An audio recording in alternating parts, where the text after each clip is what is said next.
But another form of energy medicine I practice is called body talk. And that works with neuromuscular biofeedback. It's a subtle form of muscle testing, and kind of back to that symphony orchestra model.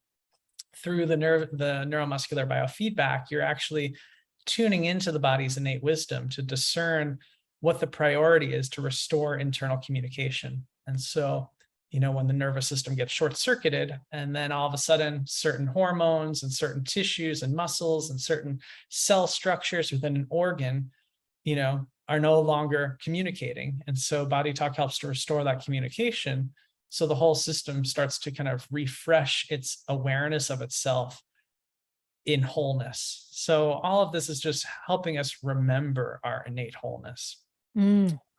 And as we do, then the body's natural capacity to heal just comes back online. So there's a bunch of other energy medicine practices out there. Those are the ones I work with. So I can't speak, into anything that I haven't tapped into, but there's many other forms out there. So again, it's like, you may find a teacher and a different methodology that really resonates. So, follow that thread, and, one thing resonates and then it'll lead to another. So, or not. Just listen to that. And I think probably the closest I've come to that, I have experienced Reiki, but I used to do quite a lot of sound healing, which was absolutely incredible. If anybody has not tried that, give it a go. Not for everyone, but if it resonates with you, no pun intended, give it a try. That all sounds fascinating, Greg, particularly the body talk. I think I need to have that talk and have a reboot. But before I let you go, I've got the last big question for you. What's the change you'd like to see in the world, and how can we bring it to life? Mm-hmm. Yeah, I really want healing to become kind of a household, just like everyone has a fridge, everyone has a TV. I mean, well, some people don't have a TV, and not everyone has a fridge, I guess, but, as much of like a household item, a household conversation, those of us that are privileged to have, these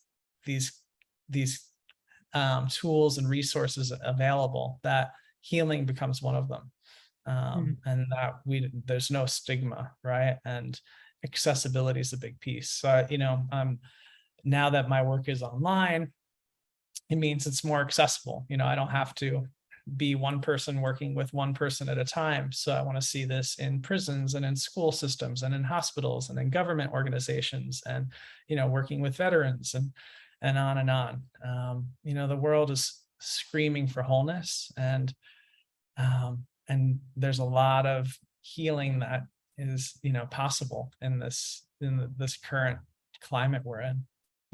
Absolutely. And through that, imagine if we could make that happen, and the ripple effect that would have, particularly in certain communities, if healing on a broad scale could take place, and then that rippled. I mean, they often say hurt humans hurt humans. Well, what do you imagine healed humans do? Yeah, 100%. I love that.